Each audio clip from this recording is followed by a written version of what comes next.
Pues buenos días, estamos aquí en la sesión Salud Pública y la COVID de la 31 Feria Internacional del Libro de Antropología e Historia. En esta ocasión tenemos el privilegio de pensar en unos invitados internacionales para pensar en pues en un fenómeno que nos está agobiando prácticamente en el mundo entero, que es la pandemia de la COVID, que todos sabemos que nos ha demostrado que el fenómeno de la globalización se ha manifestado de una manera realmente lamentable y al mismo tiempo sabemos que las experiencias regionales han sido diferentes. En el Instituto Nacional de Antropología, incluso desde que suspendimos actividades, empezamos a tratar de promover la cultura en línea a través de la Secretaría de Cultura y, por supuesto, de todas las redes sociales en la manera en que nos hemos podido sumar. Hemos tratado de reflexionar sobre el fenómeno en el país, hemos convocado a investigadores nacionales, tanto de la historia como de la antropología, a pensar en lo que nos está sucediendo, a pensar en este cambio cultural que va a representar pues finalmente la presencia de una pandemia que habíamos estudiado, pero que nunca habíamos enfrentado con semejante rigor. Y en este caso particular decidimos invitar o construir un panel mucho más internacional para tener también perspectivas de lo que ocurre en otros países y un poco hablar de estas comparaciones. Es una Feria Internacional del Libro y en ese sentido, pues tengo el honor y el privilegio de presentar a destacadísimos investigadores que se han dedicado básicamente al estudio de la historia y la antropología médica en forma muy particular. En nuestra institución estamos muy dedicados a pensar que las ciencias sociales y muy particularmente la historia y la antropología están muy vinculadas. Por supuesto que también hay quien tiene formación más cercana a la medicina. Es muy interesante y que seguramente tendremos un punto de vista muy interesante para compartir y que nos va a enriquecer profundamente.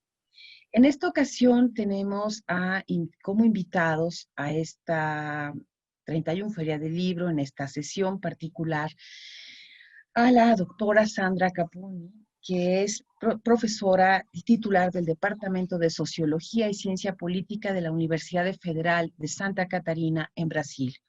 Debo decir que la doctora, bueno, tiene varios postdoctorados, es profesora de varios grupos de investigación, ha formado grupos de investigación y es autora de un número amplísimo de libros, de los cuales seguramente ustedes se van a enterar gracias a los pequeños perfiles académicos que se acompañarán en esta sesión.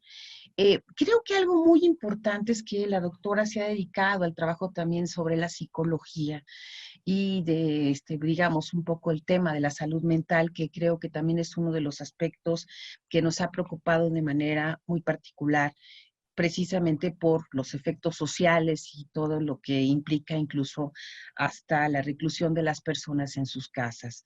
Entonces creo que a ella es a quien le vamos a dar la primera propuesta para que platique con nosotros y bueno, después presentaré a nuestros siguientes invitados, que son el doctor Josep Comeles de la Universidad, bueno, bueno, perdón, de Cataluña, y por supuesto a Ana Nemi de Brasil y al doctor Eduardo Menéndez por México, pero los trataré de presentar de esta manera a uno por uno.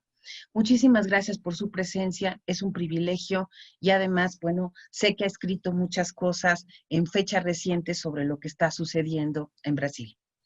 Muchas gracias por su presencia. Bueno, muchísimas gracias, Delia. Soy yo que agradezco enormemente la invitación. Y bueno, quiero agradecerle públicamente a Nadia, a la doctora Delia, y para mí es un honor y un placer inmenso estar con el profesor Eduardo Menéndez, reencontrarlo a la distancia, y con el profesor Comelis, ya nos conocemos, lo mismo con Ana. Entonces, agradezco muchísimo esta oportunidad. Y bueno, el tema que nos convoca no es un tema muy, muy alegre y mi presentación tampoco lo será, pero yo quería hablar un poquito de cómo está la situación en Brasil. No voy a entrar en el tema de la salud mental, pero luego después podremos discutir un poco sobre esos temas. Bueno, yo quería empezar recordando que el día 9 de agosto del año 2020, Brasil alcanzó el número de 100.000 muertos por COVID-19, llegando hoy a casi 118.000 muertos. Y bueno, que esa es una tragedia colectiva que ya estaba anunciada desde hacía tiempo, porque todos sabíamos que iba a llegar ese número terrible, así como todos sabemos que el número de muertes continuará aumentando porque el gobierno de Bolsonaro no hizo nada, no va a hacer nada para controlar la epidemia. Los diarios nacionales y otros medios de comunicación estimulan y difunden debates con sanitaristas, biólogos, cientistas sociales, médicos, en fin, y en todos esos debates lo que observamos es se refuerza un hecho que hoy parece evidente, que esas 120.000 muertes podrían haber sido evitadas con acciones concretas, que ya son acciones conocidas por todos, las mismas que sirvieron para controlar la epidemia en otros países. Aislamiento social, testes masivos, distanciamiento, uso de máscara, entre otras cosas. Lo cierto es que esas muertes evitables no ocurrieron por casualidad, por edad avanzada, porque Brasil es una población que, a diferencia de Italia y de España, tiene una media de población muy joven. Tampoco ocurrieron por causas impredecibles ni comorbilidades, sino por la desconsideración de un gobierno negacionista que negó el valor de los conocimientos científicos en todos los momentos y también la gravedad de la pandemia. Entonces ocurrieron por, yo creo, decisiones equivocadas adoptadas por el gobierno de Bolsonaro y por un ministerio de salud sin ministro de salud, es un ministro interino, un militar, porque no hay ningún médico en el ministerio en este momento, en la gestión del ministerio. Y del mismo modo por la acción de los gobernadores y de los intendentes que se aliaron a las políticas de Bolsonaro. El editorial de The Lancet del día 7 de agosto afirma que Bolsonaro perdió la brújula moral en el medio de la pandemia. Dice que el presidente es la mayor amenaza que Brasil debe enfrentar para controlar la pandemia. El mundo entero está espantado con las manifestaciones de Bolsonaro contra el distanciamiento social, estimula a que las personas salgan, a que enfrenten el virus como con una actitud así de macho, no sé cómo llamarlo, y con una fervorosa defensa de la cloroquina. Para entender cómo fue que llegamos hasta aquí, propongo abordar dos grandes cuestiones que yo entiendo anteceden la aparición del COVID, pero que de alguna manera impactaron de modo más directo y de manera más evidente cuando aparece la pandemia. Estas dos cuestiones son el negacionismo y la razón neoliberal. La pandemia llegó a Brasil en el marco de una creciente aceptación social del negacionismo científico, en el marco de un discurso gubernamental que desconsidera argumentos racionales en los diversos ámbitos, desde la condena a lo que se denomina o que denominan ideología de género, a la defensa del creacionismo, el rechazo a las ciencias humanas y sociales, entre otras muchas cosas. Bueno, hasta llegar a hablar de terraplanismo. En lo que se refiere a la pandemia, este negacionismo se traduce en la aceptación de intervenciones sin validación científica, como la divulgación de terapéuticas de eficacia no comprobada, y con efectos colaterales muy serios como la cloroquina, o la defensa de estrategias de intervención que contrarían las posiciones adoptadas con éxito en otros países. Llevar adelante una política de aislamiento, como la que fue realizada en países con éxito, por ejemplo en Portugal, implica el compromiso con acciones educativas, más inversión en ciencia y tecnología, divulgación de informaciones verdaderas, sin sensacionalismo ni argumentos mágicos, ni falsas promesas.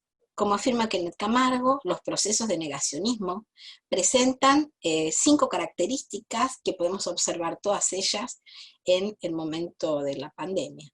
Aquí en Brasil, la identificación de conspiraciones, el uso de falsos expertos, la selectividad enfocando en artículos que contrarían el consenso científico, creación de expectativas imposibles de alcanzar en el campo de la investigación existente hasta hoy, y el uso de mentiras y falacias lógicas. Entiendo que para evitar la proliferación de discursos negacionistas, deberían ser oídos los expertos, epidemiólogos, sanitaristas, cientistas sociales, pero también aquellos que voy a llamar aquí de expertos por experiencia. Aquellos que conocen de cerca la problemática que cotidianamente viven y que pueden auxiliar a construir estrategias de gestión de la epidemia de manera más apropiada. Un ejemplo de las posibles contribuciones de estos expertos por experiencia está sintetizada en el documento denominado COVID-19 en las periferias urbanas, favelas y grupos vulnerables. Ahí podemos leer diversas estrategias propuestas para garantizar con éxito políticas de prevención de la epidemia. El documento dice: la prevención del COVID exige una amplia campaña de información. En este sentido, es fundamental pensar en materiales didácticos de prevención en diferentes lenguajes, pequeños videos, panfletos, folders, dirigidas a grupos específicos, habitantes de favelas, poblaciones en situación de calle, trabajadores informales, etc. Crear canales confiables de divulgación parece difícil cuando recordamos que el antiguo ministro de Educación, ya no es más ahora, decía: en abril pueden morir como mucho 40.000 personas por coronavirus.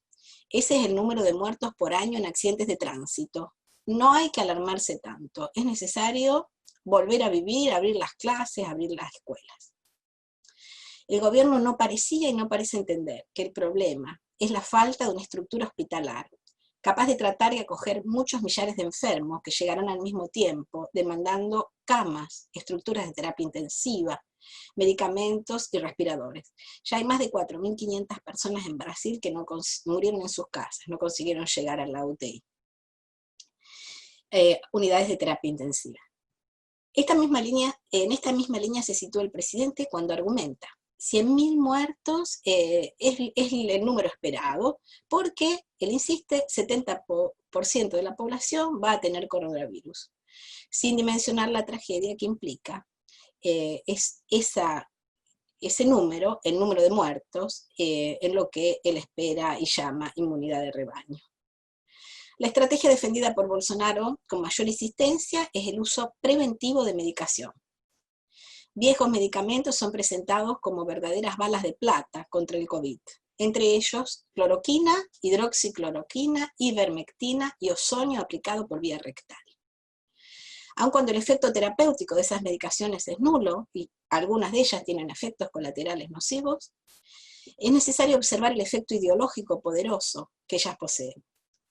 Decir que contamos con un medicamento eficaz significa que debemos salir a trabajar y a consumir, que el aislamiento es solo una actitud de personas, como el presidente define, cobardes, que no quieren enfrentar la epidemia. Fundamentalmente la cloroquina es presentada por el presidente como la llave mágica para negar la realidad de la epidemia, con el alto costo de exponer la población que cree en sus palabras al contagio y a la muerte.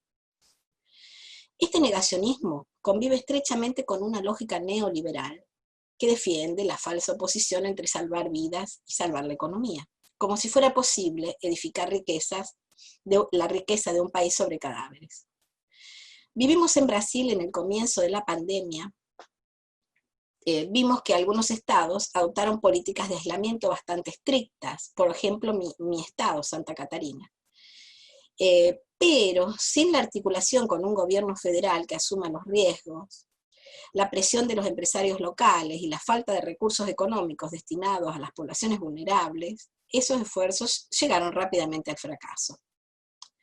Para entender cómo se naturalizó esa lógica de defensa de la economía, aunque pueda costar la vida de familiares y amigos, debemos recordar que el neoliberalismo no produce solo servicios y bienes de consumo, también produce modos de ser sujeto.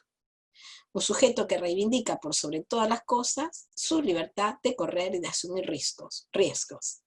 Un sujeto emprendedor que cree que es el único responsable de sus éxitos y fracasos y que nada le debe al Estado. Un sujeto que sustituye los valores de lo común, solidaridad, derechos humanos, por la competición. La pandemia parece haber puesto en evidencia los límites y dificultades de esa razón neoliberal.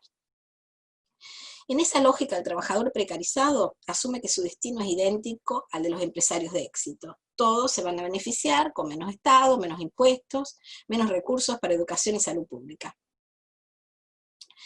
que pasan a ser vistos como espacios de inversión. No importa que esto signifique mayor precariedad laboral, desaparición de redes sociales de protección. De acuerdo a esta lógica, cabe a cada uno de nosotros administrar y anticipar riesgos, y así tener nuestro plano de salud pago, nuestra jubilación prepaga y un capital de reserva. En esa lógica, el Sistema Único de Salud, la educación pública y los empleados públicos son estigmatizados y señalados como fuente de gastos innecesarios. Cuando esa lógica neoliberal se enfrenta con un fenómeno como la pandemia, aparecen en manera más evidente sus fragilidades. Algunos países intentan mantener y aumentar la inversión en salud pública, en asistencia social, en ciencia y tecnología, restituyendo el estado de bienestar que se había fragilizado en los últimos años. Brasil, en cambio, decidió adoptar una estrategia negacionista, cumpliendo con las exigencias del neoliberalismo como si nada hubiera ocurrido con la pandemia.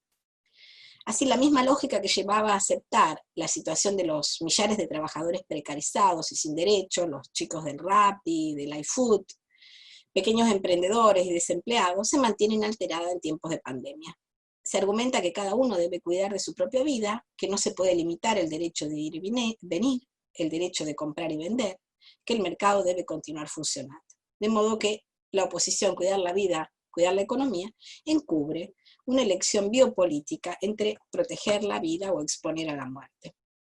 Después de 6 meses conviviendo con la pandemia, vemos que el poder ejecutivo brasilero continúa sin respetar a las poblaciones vulnerables ni a los tratados internacionales. En ese marco de desconsideración con los derechos humanos, fundamentalmente vinculados a la epidemia, el día 5 de mayo fue presentada a la Comisión Interamericana de Derechos Humanos, CID, de la Organización de la OEA, una denuncia al presidente Bolsonaro por violaciones a los derechos humanos en la pandemia. La denuncia realizada por líderes a las poblaciones, por las lideranzas de los líderes de los derechos humanos, relata violaciones dirigidas a las poblaciones vulnerables. Acusa al gobierno por el avance de la enfermedad en las periferias y en las comunidades vulnerables. La denuncia afirma que, voy a leer muy rápidamente, es bien cortita. La enfermedad se difunde en las favelas, en los presidios, en las comunidades terapéuticas, en la población de calle, que vive en la calle. Faltan políticas y orientación para la población trans y para los profesionales del sexo. Los derechos indígenas son violados en sus propias tierras, que incluye la omisión ante el contagio que llevan los garimperos y los desmatadores. La manera desigual de ocurrencia de las muertes afecta a la población negra y además existe subnotificación por falta de tests. En medio de todo esto, dice el documento, la desinformación, ya que el jefe de Estado contradice diariamente las recomendaciones de las autoridades médicas de Brasil y del mundo. Los líderes de derechos humanos señalan también las dificultades existentes para garantizar el acceso a una renta básica de emergencia, el incumplimiento de la Ley Federal de Seguridad Alimenticia, que garantice la alimentación a estudiantes de escuela pública cuando las escuelas están cerradas, así como la desprotección a la agricultura familiar, a los colectores de residuos y a la economía solidaria. Si comparamos la gestión de la pandemia en Brasil con la que fue realizada en países como Portugal, Nueva Zelanda o Uruguay, podemos decir que existen 2 estrategias biopolíticas de gestión de la epidemia que se oponen. Una que apostó en las solidaridades colectivas para defender y preservar la vida y la salud de la población, y el derecho a una muerte digna, conscientes de que solo podemos recuperar la economía si aceptamos que es necesario que nos cuidemos entre todos. Otra forma de gestión de la pandemia es la que encontramos en Brasil, que optó por reivindicar la lógica neoliberal centrada en la idea de asumir los propios riesgos y dejar las poblaciones liberadas a su suerte. Lo que de hecho significa exponer sistemáticamente a la población al peligro y a la muerte. Una verdadera necropolítica con todas las características definidas por Achille Mbembe. Un ministro del Supremo Tribunal Federal denunció esa lógica cuando divulgó una información aterradora en las redes sociales. Esto ocurrió en el mes de abril y luego lo volvió a repetir hace poco tiempo atrás.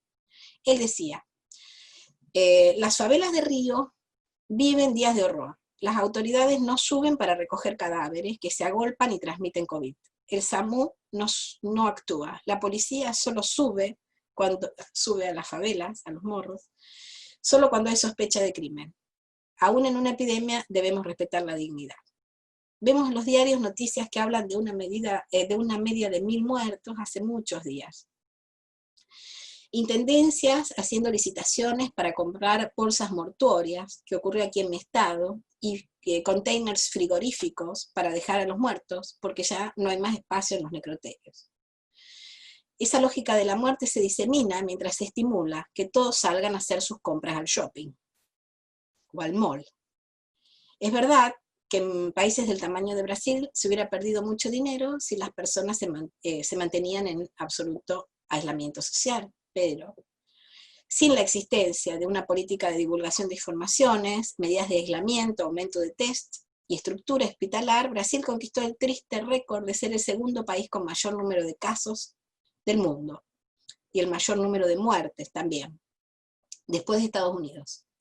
En el día de hoy, 27 del 8, la Organización Mundial de la Salud informa que Brasil está en el primer lugar del mundo en muertes registradas en la última semana, y también en muertes registradas en las últimas 24 horas, superando a Estados Unidos.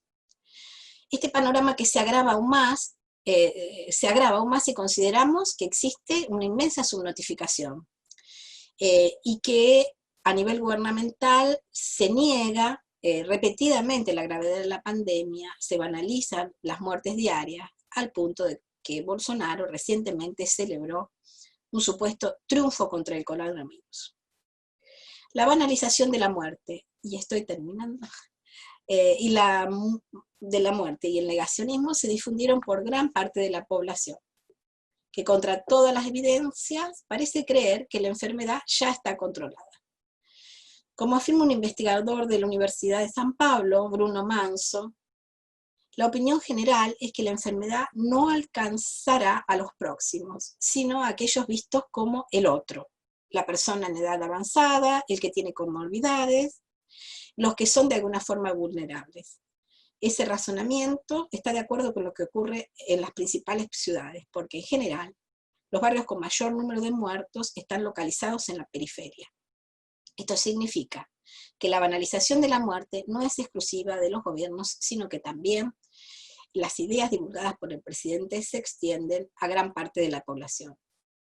Inevitablemente el sufrimiento de las personas vulnerables será maximizado en épocas de pandemia, si no reciben una ayuda constante y sostenida de los estados. Después de muchas negociaciones, el gobierno Bolsonaro destinó un auxilio de $600 para la población.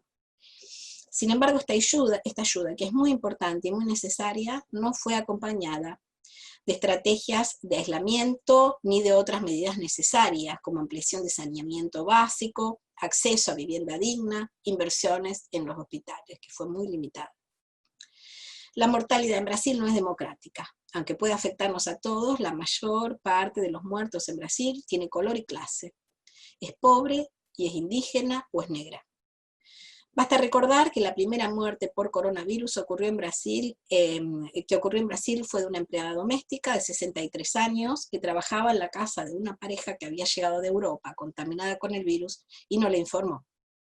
Hoy, 6 meses más tarde, un estudio realizado en el Instituto Polis de San Pablo muestra que el estado de San Pablo, la mortalidad por COVID en el estado es 60% mayor en la población negra.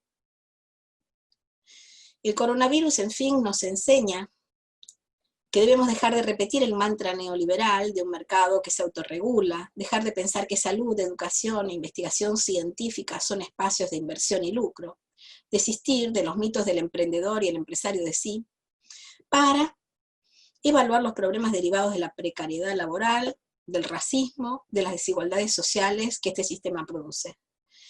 Ese es el pedido realizado en el documento que ya mencioné, COVID-19 en las periferias urbanas y favelas. También es el pedido que se repite por intelectuales, sanitaristas, especialistas en ciencias sociales, defensores de derechos humanos.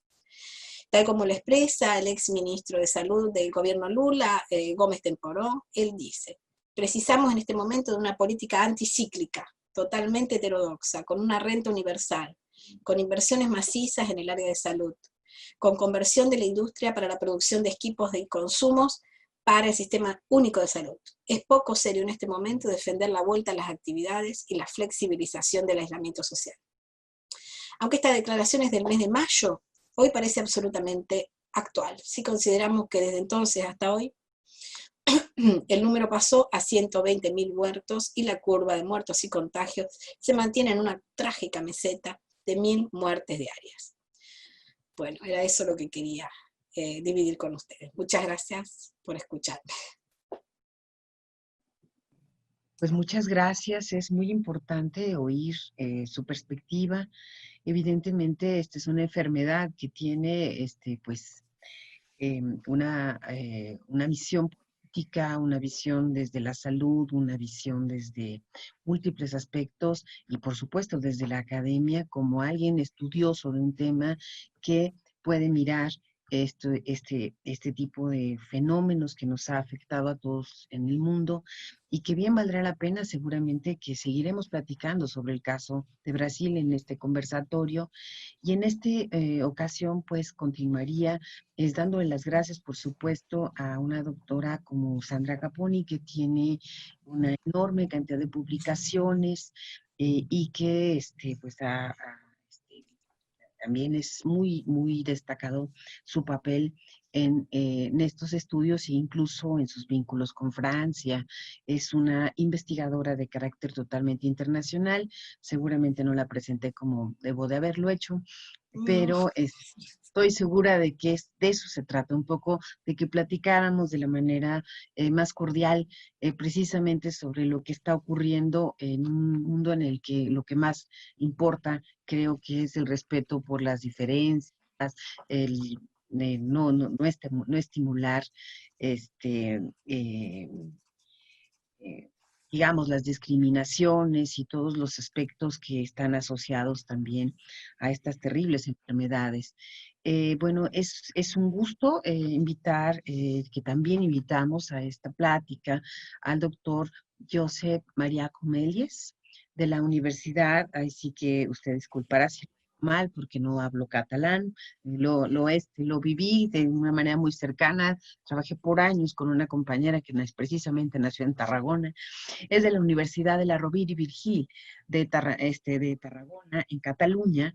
Es un profesor especialista en historia de la medicina. Él tiene de formación ser médico y además, bueno, un gran, pues, bueno, distintos estudios de antropología médica y puedo decir que es profesor emérito de su universidad, en donde ha, pues, también formado múltiples grupos de trabajo.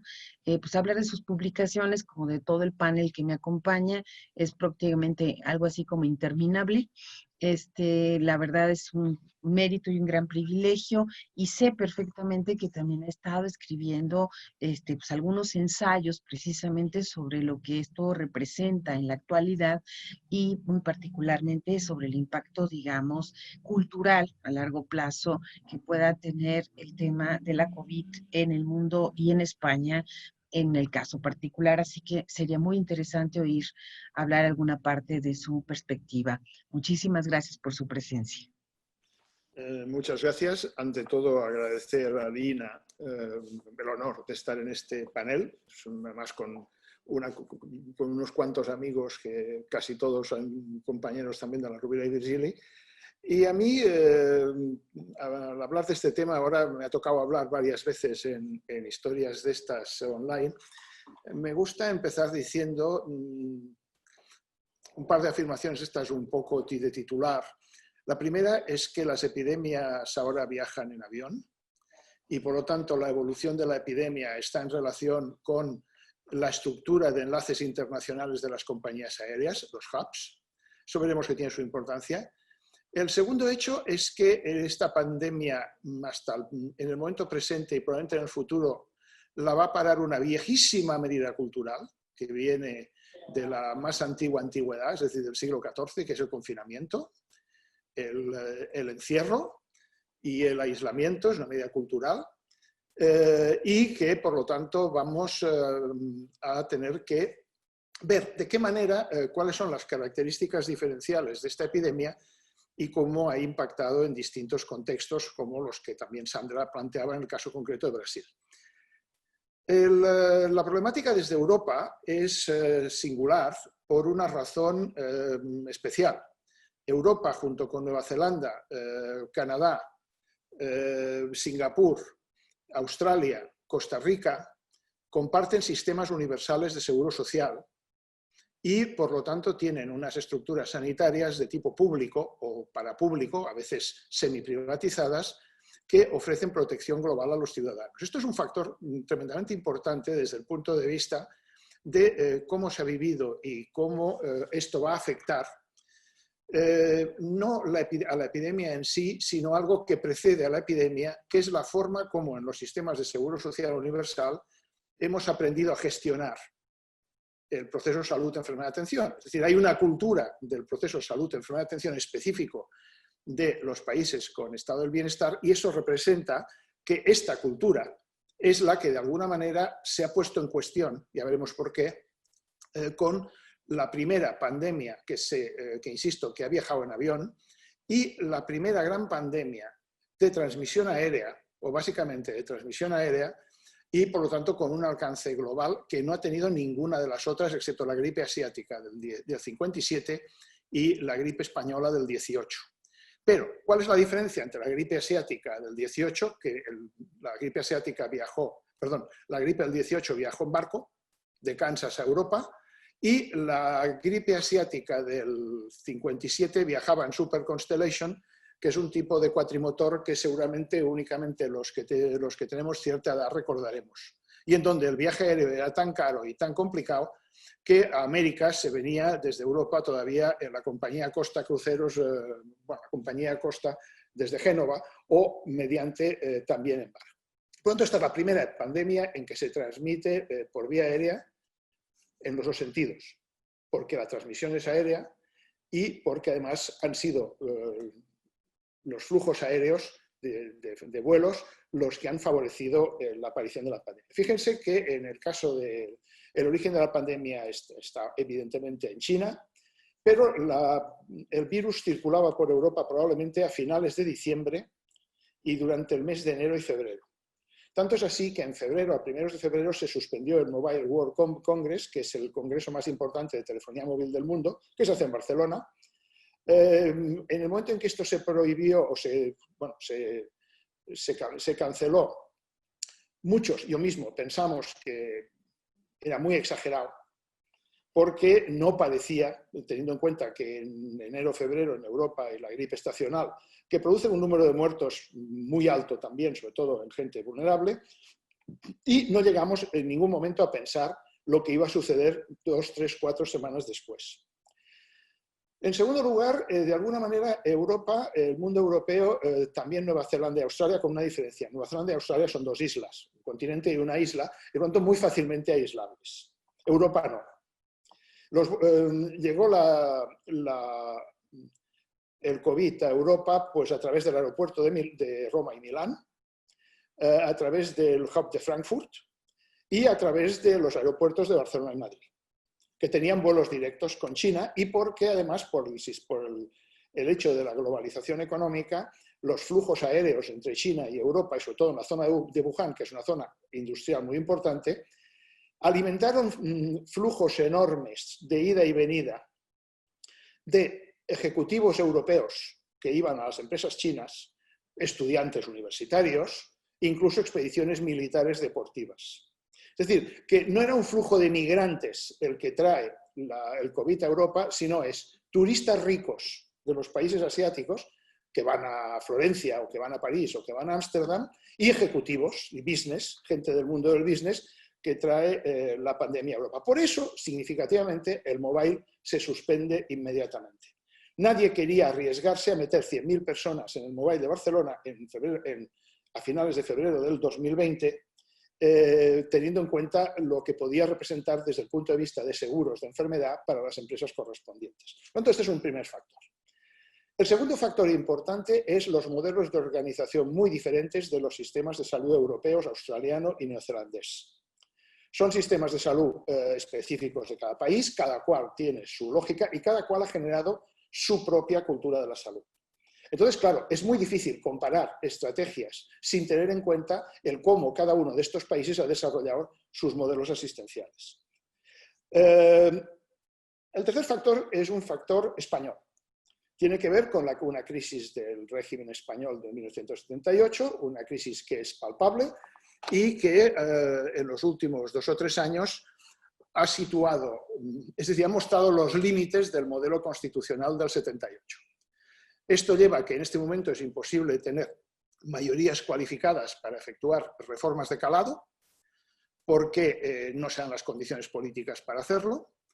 En segundo lugar, el modelo sobre el que se fundó, o que se ha fundado el régimen, corresponde a una reforma fiscal de 1978, que en estos momentos está absolutamente agotada, porque no ha resuelto un problema fundamental que tiene que ver con la organización del Seguro Social en España. El Seguro Social en España está dividido en 17 administraciones, diríamos, en México serían federales, aquí autonómicas, pero cuya financiación no viene del impuesto de cada una de las comunidades, sino de una caja estatal que es redistribuida con unos criterios nada claros a las comunidades autónomas. ¿Esto qué representa? Representa que el Ministerio de Sanidad en España, en el 1 de marzo de 2020, es un edificio en el Paseo del Prado de Madrid con 4.000 funcionarios. Pero de estos 4.000 funcionarios, la mayor parte corresponden a agencias, a la Agencia de Medicamentos, a la Agencia de Seguridad Alimentaria, a la Escuela Nacional de Sanidad y demás. Porque todo el resto está transferido a las comunidades autónomas según la Constitución del 78. En la medida en que el sistema fiscal español es un sistema fiscal que ha quedado obsoleto, en este momento, cuando se implanta este sistema, lo que permitió fue cubrir el peor déficit que tenía la sanidad española, que era un déficit hospitalario. Entonces, en este momento, el 60% del gasto hospitalario en España, el 1 de marzo, corresponde al gasto hospitalario, un 30% al gasto farmacéutico, un 13% a la atención primaria y el 1 o el 2% a lo que podríamos llamar salud pública. ¿Por qué? Porque en Europa los modelos políticos posteriores más o menos a los años 80 y 90 han trasladado la responsabilidad de la salud a los individuos y han dejado en manos del Estado la gestión de la enfermedad. Con lo cual se produce el que la población entiende que cuando uno está enfermo va a recibir servicios, y servicios que en Europa suelen ser de primerísimo nivel, pero que en cambio los programas de atención primaria son muy débiles porque existen posibilidades de saltárselos mediante pagar mutuas privadas y porque además la idea es que la salud, la responsabilidad sobre la salud de uno mismo es básicamente individual. Y el ejemplo más claro son las campañas antitabáquicas en Europa. Es decir, usted es responsable de su salud, por lo tanto no fuma. Bajo este criterio, que es el criterio que se ha seguido durante estos prácticamente 40 años, se ha construido una cultura de la salud extremadamente hospitalocéntrica, pero extremadamente desconfiada en relación al valor de la primaria. Y este contexto es el que va a producir lo que ha sido, lo que va a ser y lo que está siendo una de las peores crisis sanitarias en Europa, como es la española.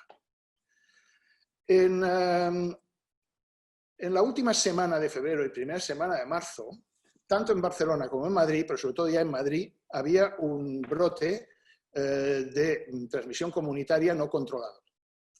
La opción lógica hubiese sido, en un país normal, confinar Madrid y confinar probablemente Cataluña, bajo el criterio muy clásico de la densidad, la densidad de población de la conurbación de Madrid. La conurbación de Madrid es una ciudad de 6 millones de habitantes, ya los del DF lo pueden considerar pequeño, pero esto en Europa es grande, y la conurbación de Barcelona, la área metropolitana, son 4,5 millones de habitantes, pero que se alarga 200 kilómetros norte y sur, por toda la costa. Por lo tanto, se produce, desembarcan, el virus llega por el Prat y llega por Barajas, se empieza a diseminar por todos los estratos sociales de una manera transversal y al principio también por las clases altas. Y la paradoja es que la rapidez, o sea, la contagiosidad del virus es tan elevada que entonces el gobierno se encuentra ante la tesitura de qué tipo de respuesta hay que dar. Algunas comunidades autónomas aplican políticas tipo Bolsonaro, básicamente las de la derecha, o pretenden aplicarlas. El gobierno catalán pide que se cierre, que se confine Cataluña y confina una comarca. Madrid, por razones puramente políticas, se niega a confinar Madrid porque suponía aceptar una serie de compromisos políticos que no estaban dispuestos a aceptar. Y entonces el discurso, cuando ya no tiene más remedio, el 13 de marzo, de decretar el estado de alarma, nuestro flamante presidente del gobierno se le ocurre decir que el virus no tiene territorios. Cuando desde la Edad Media, si algo está claro, es que toda epidemia está territorializada. Entonces, pretender resolver un problema territorial partiendo de una idea de ciudadanía global de 46 millones de habitantes, convierte el país en un polvorín, porque no hay límites para el contagio. Sobre todo por la enorme capacidad de movilidad de la población. Por ejemplo, Madrid veranea en la costa mediterránea, a 400 kilómetros de su casa, y el área metropolitana de Barcelona veranea 200 kilómetros al sur, 200 kilómetros al norte por la costa. Es decir, que cualquier fin de semana representaba una expansión enorme del virus del brazo de las clases medias, entonces. En un principio, menos de las clases bajas que de las clases medias. Entonces, la respuesta del gobierno fue proclamar un estado de alarma brutal, que ha representado una caída de un endeudamiento público de 1 billón de euros a 1.200.000 euros y una caída del Producto Interior Bruto del 20%, casi del 20%. ¿Por qué? Porque un país como España, en donde el 15% del Producto Interior Bruto es turismo, vio cómo cerró, colapsó la estructura productiva, una parte enorme de la estructura productiva del país. Esto fueron conscientes, pero tampoco tenían una solución para resolverla, porque en el momento en que esto se plantea, la pandemia ya era absolutamente incontrolable. El criterio que entonces se utilizó aquí fue además muy peligroso. Y creo que tiene aspectos culturales que vale la pena saltar. Primero, una afirmación era: el virus no tiene territorio. El segundo, a finales de año habrá vacuna. Claro, yo me eché a reír cuando oí esto. Pero este fue el mensaje que se difundió. Y el tercer mensaje que se difundió es el aquí mando yo. Y en el fondo, aquí se hace lo que yo quiera. Lo cual quiere decir que usted, ciudadano, o me obedece o le metemos una multa. Y se multaron 1 millón de personas. No se sabe, nadie sabe si estas multas se llegarán a pagar o no, pero el caso es que el modelo fue no decirle a la población: ustedes son la vacuna, porque la vacuna es cultural y es la conciencia ciudadana la que tiene que contribuir a parar la pandemia, sino ordenar a la población, diríamos, en un estilo autoritario militar, bonapartista, si se quiere, para que la gente se quedase en casa. Claro, hubo mucha gente, la gente de cierta edad se quedó en casa, la gente en general entendió que la cosa era muy grave, pero la paradoja era que la cosa era tan grave que representaba que que aproximadamente 3 o 4 millones de ciudadanos quedaban en la calle, quedaban en el paro, porque cerraron las empresas. Y el Estado tuvo que poner dinero para compensar los sueldos que las empresas no podían pagar, porque tampoco podían producir, que es lo que llaman aquí en Europa los ERTOs. El problema está en que si tú haces esto y pagas inmediatamente, no pasa nada. Pero si tú haces un ERTO y empiezas a pagar el ERTO en el mes de agosto, ahora, y aún no todo el mundo lo ha cobrado, la situación social puede convertirse en explosiva. Y estamos hablando ya no todavía de clases del proletariado, sino de clases medias. Clases medias con un cierto nivel de recursos adquisitivos. Segundo aspecto importante, la crisis explota y entonces se dan cuenta de que Alemania tiene 29.000 unidades, camas de UCI y España 4.400. 4.400 son las camas de UCI que con la epidemiología, diríamos, con la demanda habitual dentro del país, eran más o menos suficientes.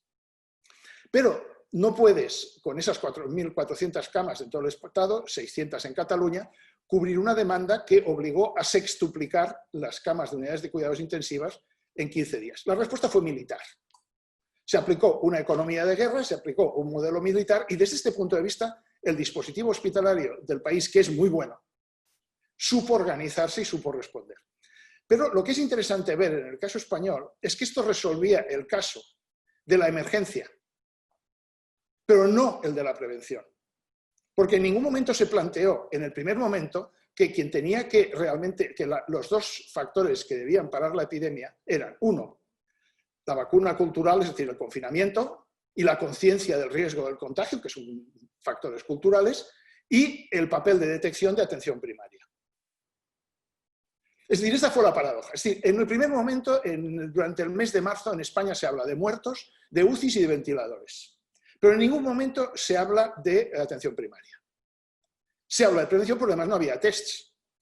El gobierno cometió el enorme error de pretender centralizar la compra de suministros para el conjunto del Estado y al cabo de 3 o 4 días se dio cuenta de que no tenía la capacidad. Esto quedaba muy bien de hacer un discurso, si se quiere, nacionalista español, que quedaba muy bien delante de la prensa de derechas, pero en realidad era poco práctico porque las comunidades autónomas, cada una de ellas, tenía sus propias estructuras de compra de suministros. Y al cabo de pocos días, el gobierno, a la chita callando, tuvo que devolver la competencia para esto. Pero siguió dando órdenes.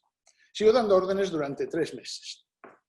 El hecho de seguir dando órdenes durante 3 meses ha tenido un efecto nefasto, que es que la ciudadanía le ha costado mucho entender que la responsabilidad no era del Estado, sino de las comunidades locales. Es decir, al efectuar esta maniobra, lo que hace el Estado es que desresponsabiliza a las comunidades autónomas, a los municipios y a los ciudadanos diciendo, no, el Estado ya lo parará. Pero el Estado no tiene dinero. Y esta es una de las paradojas que se producen aquí. Es decir, el sistema es perverso porque en lugar de empoderar a la población, la desempodera. Pero es que también desempodera a las comunidades autónomas, por una razón muy sencilla. Porque como el Estado no va a tener dinero para transferir dinero suplementario hasta que Europa suelte la lana, el Estado se encuentra en que no tiene dinero para financiar lo principal, que es aumentar la ratio de servicios de atención primaria y de detección, que son los que están haciendo la prevención de la pandemia. Esto se retrasó 2 meses y aún ahora, en agosto, no se están cubriendo las plazas necesarias porque, como además se pensó, también de una manera muy arbitraria, que en verano la pandemia remitiría, cosa absolutamente falsa, entonces mandaron de vacaciones a los médicos y a las enfermeras de primaria. Con lo cual ahora, además, las plantillas están bajo mínimos, haciendo horas extras todo el día. Además, entonces hay un factor. En un momento determinado bajan las cifras, las UCIs se vacían más o menos, y entonces se plantea un segundo argumento peor todavía, que es el de nueva normalidad. O sea, no se quiere asumir que ya nunca más va a haber normalidad en los términos en que el término normalidad existía el 1 de febrero de 2020, sino que lo que va a haber es no sabemos qué tipo de normalidad y cuándo. Si dentro de 6 meses, dentro de 5 años o dentro de 20 años. No puede haber una nueva normalidad. El eslogan nueva normalidad lo que hizo es reforzar todavía más la desresponsabilización de los grupos primarios. No, esto ya se ha acabado. Y además habrá una vacuna y van saliendo anuncios en la prensa de medicaciones cuando la primera vacuna que yo me atrevería a ponerme, si es que no me he muerto antes, dudo que sea antes de 2 o 3 años. Y falta que sea una vacuna que como mínimo dure 1 año. Porque si dura 3 meses, no se va a poder pagar esa vacuna. Por lo tanto, esta es una de las paradojas que se produce. El segundo factor que se produce con la nueva normalidad es que no se quiere asumir el valor de lo local. De nuevo, hay una desresponsabilización de la ciudadanía.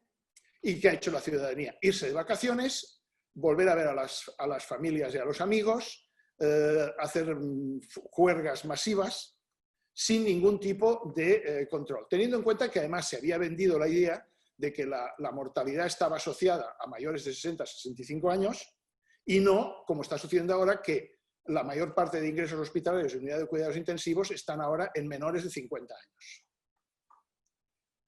Como además había que abrir las puertas porque el país es turístico y como mínimo se contaba con el turismo interior para intentar maquillar un poco la cuenta de resultados de todo el negocio turístico, el verano ha sido un auténtico un desastre absoluto. Se están aumentando, hay brotes por todas partes. La mortalidad no ha aumentado mucho porque en este momento los hospitales ya tienen los protocolos bien montados, pero porque primaria no da abasto. Bueno, y voy a ir terminando. ¿Cuál es la perspectiva que nos espera? Evidentemente hay un cambio cultural por delante, pero hay dos conceptos que me gustaría destacar, o tres conceptos. Uno es el de vacuna biológica, sobre el que no voy a hablar, pero sí quiero decir dos cosas sobre el concepto de vacuna cultural y de vacuna social. Vacuna cultural es la conducta de la gente, es decir, la cultura. Nuestra cultura sanitaria es en sí misma una vacuna, y además una vacuna muy presente, muy atendida, en el sentido de que el concepto de contagio es muy antiguo, viene de antes de la teoría miasmática. Y además porque la idea del confinamiento es una idea que se ha practicado en Occidente también desde las épocas prácticamente del galenismo. Vacuna social, ¿por qué? Porque la vacuna social corresponde a lo que los historiadores antes llamábamos la fase higiénico-sanitaria de la medicalización, es decir, el saneamiento, la vivienda, la educación, etc. Es decir, lo que hay que desarrollar ahora son reforzar la vacuna cultural, atender a la vacuna social, porque en este momento, como decía Sandra, y aquí en Cataluña está pasando lo mismo, en este momento sí que la incidencia de la enfermedad se da en los lugares en donde el urbanismo es peor y en las clases sociales más pobres, sobre todo entre inmigrantes. Y esto, por lo tanto, representa un cambio en cuanto a las estrategias que va a haber que seguir a partir de ahora en políticas públicas. Y claro, son, por una parte, políticas públicas de incentivar unas condiciones de vida que, como mínimo, no representen las situaciones de riesgo en las que nos encontramos y, a la vez, de reforzar los criterios de ciudadanía, o sea, la conciencia de ciudadanía, que yo creo que en este momento está siendo, por lo menos en Europa, el elemento clave para defender a la población. Piensen que yo vivo en un pueblo de 4.000 habitantes, la mitad del pueblo tiene más de 50 años y aquí hemos tenido en 6 meses 18 casos con PCR, solo 18, y ninguno hospitalizado. ¿Por qué? Pues porque la gente, como es gente mayor, ha asumido que tiene que tener una conducta prudente. Y hemos ido consiguiendo que este tipo de situación se pueda mantener. Entonces, en España, por ejemplo, si se miran las densidades de población, se observa que la incidencia de la pandemia obviamente es muchísimo más baja en todos aquellos lugares que tienen una calidad de vida y una demografía más o menos favorable. Con independencia muchas veces también de clase social en estos casos. Y donde están los polvorines es obviamente en las áreas metropolitanas de las ciudades y en torno a las poblaciones de trabajadores agrícolas temporeros, que han sido los grandes focos de crisis sanitaria este año. Por además son trabajadores temporeros que circulan, y en México debe pasar exactamente lo mismo, a lo largo de un calendario estacional que tiene que ver con la recogida o el sembrado de determinados tipos de frutas. Esto ha sido uno de los elementos. El tercer elemento ha sido el tema turístico. El tema turístico tiene un mal arreglo. Si no se pueden imaginar lo que es Barcelona, los que han conocido Barcelona gloriosa de estos últimos años, no se pueden imaginar. Es una estampa actualmente de película postapocalíptica. No hay nadie en la calle. Barcelona está desierta. Y claro, esto pues es el escenario con el que nos vamos a encontrar a partir de ahora. Bueno, ya me he enrollado mucho. Muchas gracias. Pues muchísimas gracias, doctor Comeles. Pues sin duda es interesantísimo también ver una experiencia que tiene que ver con, bueno, nosotros en América, pues de repente estábamos oyendo que ya se está resolviendo el tema en España y por supuesto que el gran riesgo que representa el regreso, y bueno, nosotros también somos un país que tiene pues un ingreso muy fuerte que viene del turismo y también tiene sus implicaciones en términos pues de las decisiones al respecto de qué tanto nos reintegramos o no nos reintegramos a la actividad cotidiana. Bueno, es pues un privilegio haberlo oído. Yo creo que vamos a tener como muchos aspectos para discutir. Y ahora le daré la palabra a la doctora Ana Nemi. Bueno, puedo decir que, bueno, Brasil, si México es grande, Brasil nos gana en todos los sentidos, tanto nos gana en términos de territorio como nos gana en términos de diversidad y de por supuesto, también de habitantes. Entonces, bueno, la doctora Nanemi ella es profesora asociada de Historia Contemporánea de la Universidad Federal de Sao Paulo. Y es coordinadora, por cierto, de una comisión de la verdad de Marcos Lindbergh, del UNICEF. Ella se ha dedicado también a la historia de la medicina, de manera muy particular a temas como muy actuales sobre el tema de educación en el Brasil. También ha estado preocupada por estos temas actuales de un poco de la discusión al respecto del tema pues de la salud, de los servicios de salud en su país. Y creo que, bueno, también nos dará su propio punto de vista sobre lo que son los desafíos, o sea, digamos, del SUS a la pandemia de la COVID-19. Así que adelante, es un privilegio que esté usted con nosotros. Agradezco a invitación a Nadia, que he conocido en Salamanca y me ha llamado para participar. Estoy muy contenta. Entonces, que voy a colocar en la pantalla voy a compartir una presentación, pero solamente para que está para, ¿ok? Okay. Entonces, que voy a leer para no importunar como mi mal español. Entonces, me gustaría presentar algunos aspectos de la historia de la construcción del Sistema Único de Salud, SUS, en Brasil, para señalar los problemas de financiación que, desde su creación, se han hecho evidentes y para mostrar cómo estos problemas originales, entretejidos con las desigualdades estructurales en Brasil y con la mala gobernabilidad federal, dificultaron el enfrentamiento de la pandemia de COVID en el país. Empiezo recordando que como resultado del movimiento por la reforma sanitaria y de la derrota de la dictadura militar, la nueva constitución promulgada en 1988 creó el Sistema Único de Salud, SUS, estableciendo dos artículos, que los ve aquí, dos artículos que por lo mínimo son contradictorios, porque en el 198 se afirma la universalidad, la participación comunitaria y la integralidad de los servicios de salud pública, pero en el 199 se afirma la libertad del sector privado para operar en el mercado de la salud. De esta manera, se organizó una red regionalizada, jerárquica y descentralizada para ofrecer una atención integral de salud con participación comunitaria en las decisiones y con 3 niveles de equipamientos: los destinados a la atención primaria, lugar de ingreso al SUS, los destinados a servicios de mediana complejidad y los destinados a servicios de alta complejidad. Los primeros en mayor número y con mayor asignación proporcional de recursos.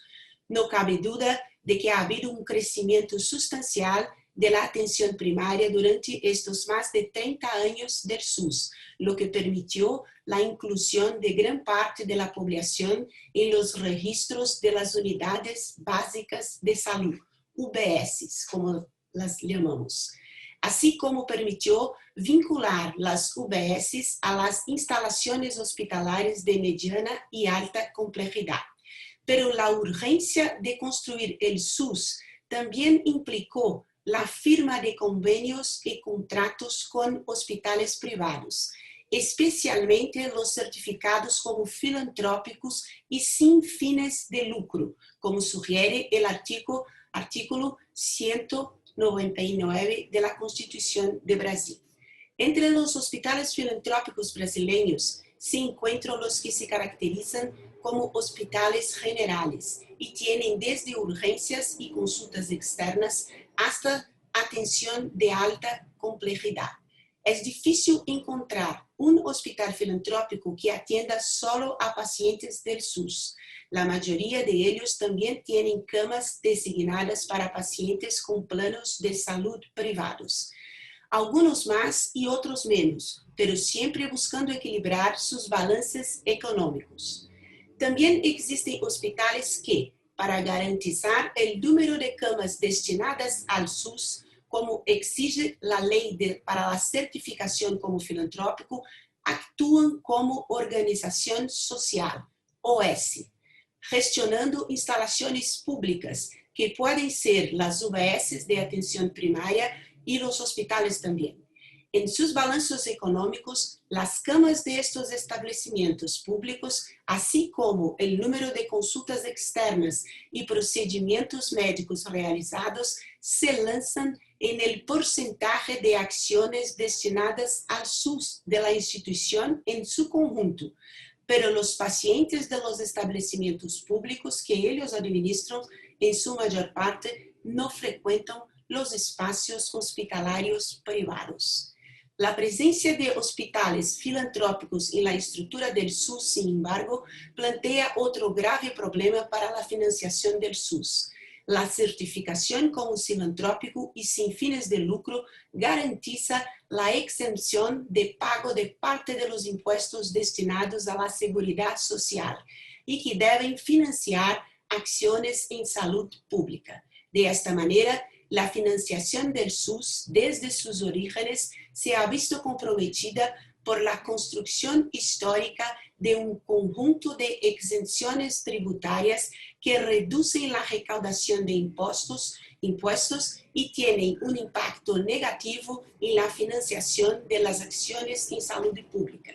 Veamos dos principales modos de exenciones.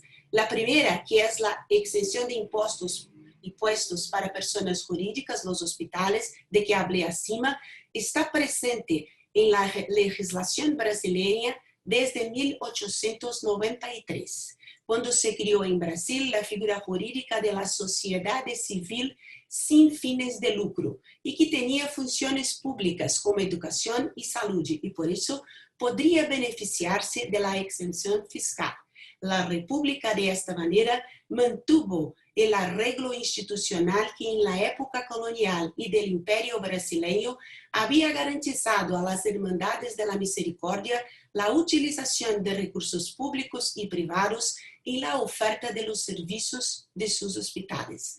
La jerarquía entre quienes reciben caridad y quienes la ofrecen, propia de las acciones caritativas filantrópicas, se hace explícita en la experiencia brasileña también en los privilegios de exención de impuestos para las empresas de salud que pretendían atender a la población necesitada. El Estado brasileño compartió así la responsabilidad de la asistencia social con agentes privados que hacen sus propias elecciones de áreas de actuación, lo que se esperaba que el SUS podría superar. La segunda exención de impuestos es la para las personas físicas que deducen los gastos de salud de su declaración anual de la renta, lo que significa que el Estado brasileño subsidia la compra de seguros privados por parte de las clases medias. Esta es una creación reciente, pero también republicana. Cabe señalar que la construcción del SUS implicó nuevos niveles de gasto para lograr la inclusión social y la efectivación del SUS, pero no se definieron nuevas fuentes de ingresos. Además, el sistema tributario se mantuvo regresivo a través de las exenciones tributarias antes mencionadas, hecho que se profundizó en la década de 1980 con una reducción de las tasas de impuesto a la renta para favorecer a la clase media, y en la década de 1990 con la exención tributaria para los dividendos de los rentistas, lo que favoreció a los sectores privilegiados que mantenían los recursos en inversiones financieras. Es por lo tanto una situación de construcción de un sistema de salud pública en un momento de retracción de las inversiones públicas, sea por las exenciones citadas, sea por lo que convencionalmente se llamó el consenso de Washington. La creación del SUS en este contexto, que combina impuestos regresivos, exenciones tributarias para personas físicas y jurídicas y retracción de inversiones públicas, es ciertamente responsable por la profundización de las interconexiones entre los sectores público y privado dentro del SUS, con un evidente fortalecimiento del sector privado en la disputa por los fondos públicos. De esta manera, el sistema de salud brasileño tiene dos modelos que operan a veces entrelazados y a veces en paralelo, pero siempre disputando los fondos públicos. El SUS con las unidades básicas de salud, donde trabajan equipos de salud de la familia, la estrategia principal de atención primaria en Brasil, y que se vinculan a equipos de mediana y alta complejidad. Y el sistema privado, que funciona a través de clínicas y hospitales y que no participa en las acciones de atención primaria. Se articulan por muchos de los hospitales filantrópicos, como se mencionó anteriormente. Actúan como administradores de las instalaciones públicas, pero están separados porque los pacientes del SUS no utilizan los mismos espacios de los pacientes privados en la mayoría de ellos. En cifras generales que les presento en la pantalla, el 75% de los brasileños es usuario del SUS. El 25% de los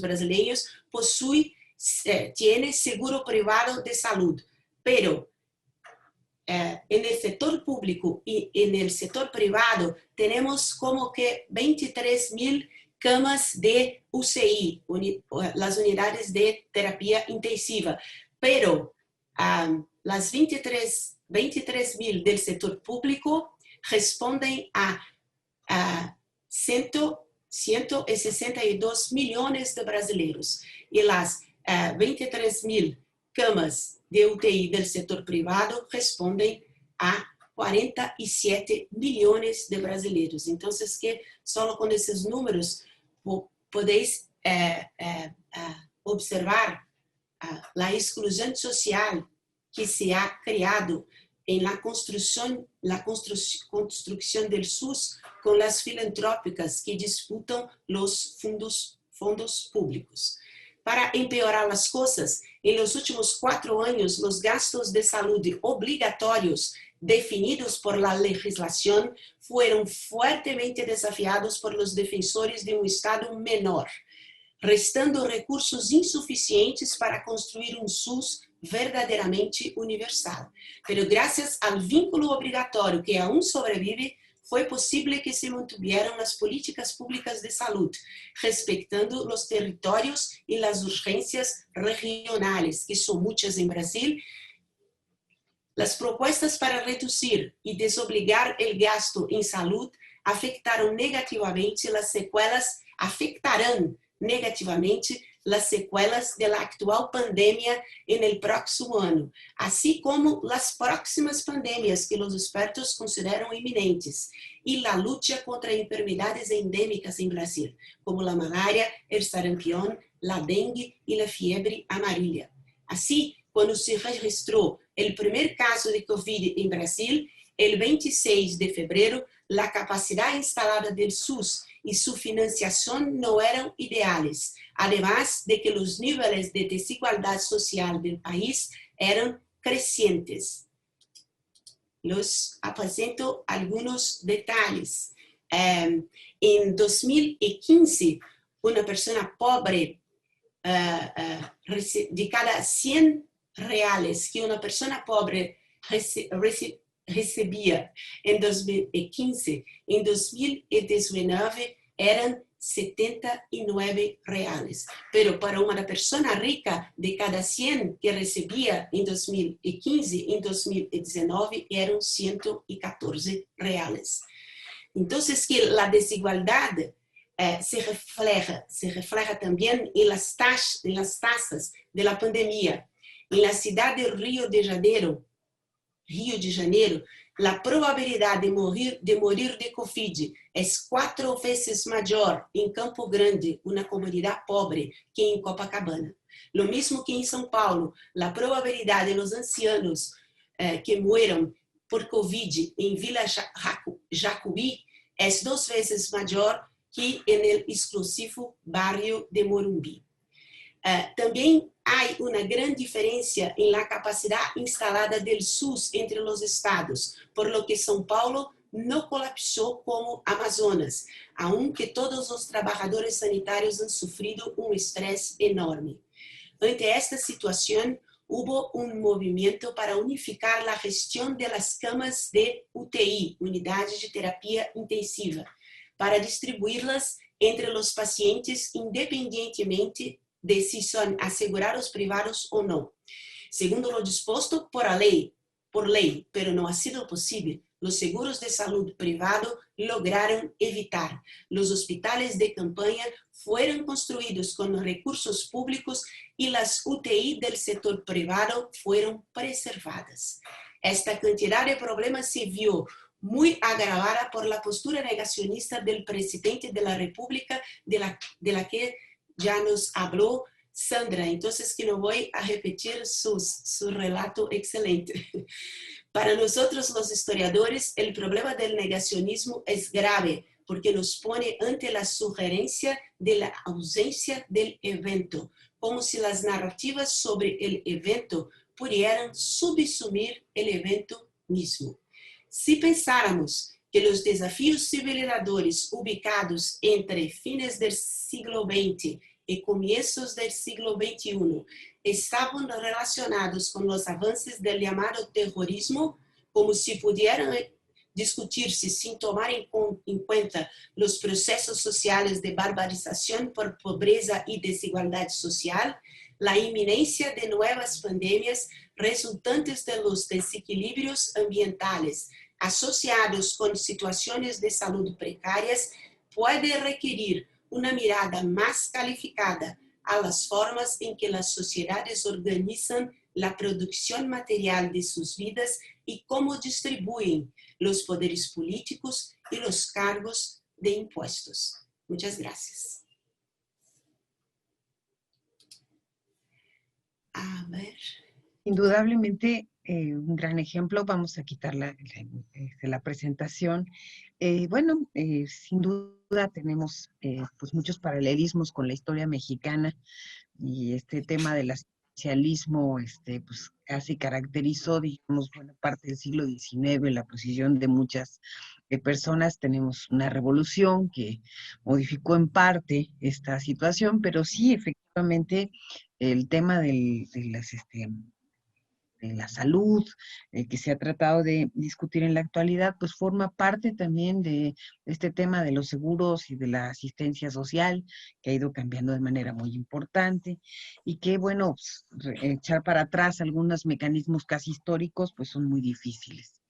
Quiero darlas, ahora sí que la bienvenida y las gracias a la doctora Nanemi. Yo creo que entonces tuvimos como dos perspectivas diferentes sobre lo que sucede, pero que también se complementan. Y ahora me permito darle la palabra al doctor Eduardo Menéndez Espín. Para el Instituto Nacional de Antropología, el doctor, que es profesor emérito del CIESAS, pues no es ninguna persona ajena a nosotros.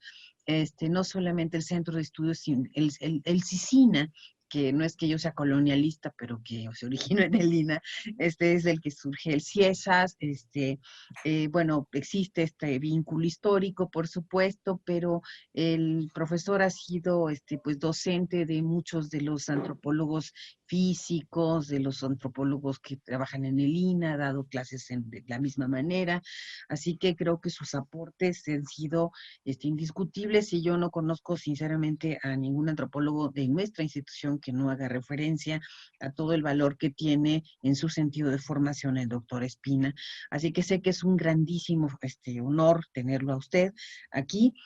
Bueno, el doctor es autor de una innumerable cantidad de libros, ensayos, es imposible hacer un resumen de sus actividades, pero creo que el resumen más grande que se puede hacer seguramente es el agradecimiento de todo lo que ha otorgado en términos de conocimiento, así que para nosotros, qué menor que decir agradecimiento por su presencia. Así que adelante. Bueno, perdón. Agradezco en principio la invitación de la doctora Delia Salazar, y antes de leer mi texto quisiera aclarar que justamente lo voy a leer y que voy a desarrollar un tema o un problema o un proceso que no solo refiere a México, sino que refiere en conjunto a la situación latinoamericana. A principios del 2000, la Organización Mundial de la Salud planteó la posible emergencia de 30 nuevas enfermedades infectocontagiosas que podían cobrar carácter pandémico, vaticinando que algunas podían ser catastróficas en términos demográficos. Si bien todavía no sabemos si viviremos una catástrofe poblacional a nivel mundial, lo que sí observamos es que una vez más los procesos de salud o enfermedad han posibilitado que pasen a primer plano actividades cotidianas consideradas generalmente como secundarias, pese a ser básicas para la reproducción social y biológica de sujetos y grupos, como es el caso de los procesos de autoatención, que la casi totalidad de los comentaristas ha ignorado respecto de su papel central en esta pandemia.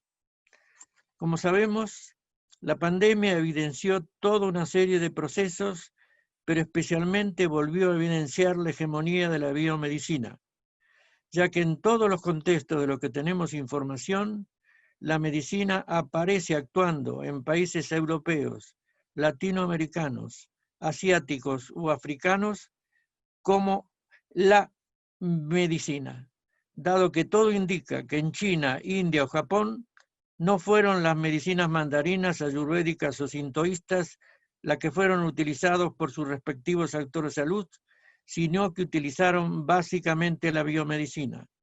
Y lo mismo podemos decir de las medicinas tradicionales en América Latina, ya que las mismas, al igual que las medicinas alternativas y complementarias, casi no aparecieron señaladas como formas de atención y prevención. Es decir, todo se ha reducido a la salud pública de tipo biomédico. En este texto no voy a analizar por qué una vez más la biomedicina ha hegemonizado los procesos de salud o enfermedad, pese a enfrentarse con una enfermedad sobre la que evidenció, sobre todo inicialmente, escasa eficacia y carencia de medios específicos, aunque sí presentaré algunos de sus mecanismos de hegemonización, pero no referido a las medicinas académicas, sino a los procesos de autoatención, dado que apenas reconocida la pandemia, dichos procesos emergieron a nivel mundial como los únicos, y subrayo los únicos, para contenerla, y recortando que los procesos de autoatención son parte estructural de la vida de los sujetos y microgrupos. Pese a ello, sin embargo, estos procesos no aparecieron públicamente como parte estructural de los saberes de los microgrupos, sino que se difundieron como una estrategia de prevención biomédica, donde lo determinante estaba en la biomedicina y no en los sujetos y grupos sociales. De tal manera que hasta que se lograra una vacuna, las medidas básicas de prevención impulsadas por la biomedicina se concentraron en su totalidad en las formas de autoatención. Ahora, Si bien en el caso de esta pandemia, los contenidos y tipos de acciones de la autoatención son indicados por los aparatos médicos sanitarios, sin embargo fueron aplicados y desarrollados por personas y microgrupos que actúan con autonomía o por lo menos con autonomía relativa. De tal manera que la biomedicina recomendó el uso del cubrebocas, la sana distancia o quedarse en casa, lo que constituyen comportamientos donde el papel del personal de salud es mínimo o inexistente y todo está concentrado en el quehacer de la población. La biomedicina ha utilizado una serie de conceptos desde la década de los 60 que buscaron tener un efecto en los individuos, como señaló muy bien Josep María, aunque no en los grupos, para modificar comportamientos que limitaran el riesgo de contraer sobre todo enfermedades crónicas degenerativas. Y para ellos desarrollaron los conceptos de riesgo, de estilo de vida y de autocuidado, donde sobre todo los dos últimos refieren al individuo, excluyendo a los sujetos no solo de sus relaciones sociales y pertenencias culturales, sino localizando en el individuo sus riesgos y sus responsabilidades. Ahora bien, entre finales de los 60 y medianos de los 70, se desarrolló la propuesta de modelo de autoatención pensada en términos colectivos y relacionales y no en términos individuales. Es decir, el modelo de autoatención no refiere a individuos como el concepto de autocuidado, ni pone el peso en la responsabilidad individual como hace la biomedicina, sino que refiere a sujetos en tanto miembros de microgrupos y de relaciones sociales y que pueden ser no solo responsables, como quiere la biomedicina, sino también no responsables o irresponsables, como ocurre en la vida cotidiana. La autoatención está basada, por lo tanto, en los saberes de los diferentes microgrupos, donde los sujetos desarrollan sus vidas y que no solo remiten a los grupos familiares, sino al conjunto de los diferentes microgrupos donde vivimos, asumiendo que en todos estos microgrupos los sujetos aprenden y utilizan saberes que refieren a los procesos de salud-enfermedad. Y es con estos saberes que los sujetos y microgrupos no solo se enfrentarán los padecimientos de todo tipo, sino que es a partir de estos saberes que se relacionarán en forma directa e indirecta con los saberes tradicionales y biomédicos, realimentando continuamente las formas de autoatención. Ahora bien, el desarrollo de la pandemia confirmó justamente el carácter relacional y no individual del proceso de autoatención, sobre todo en términos de prevención.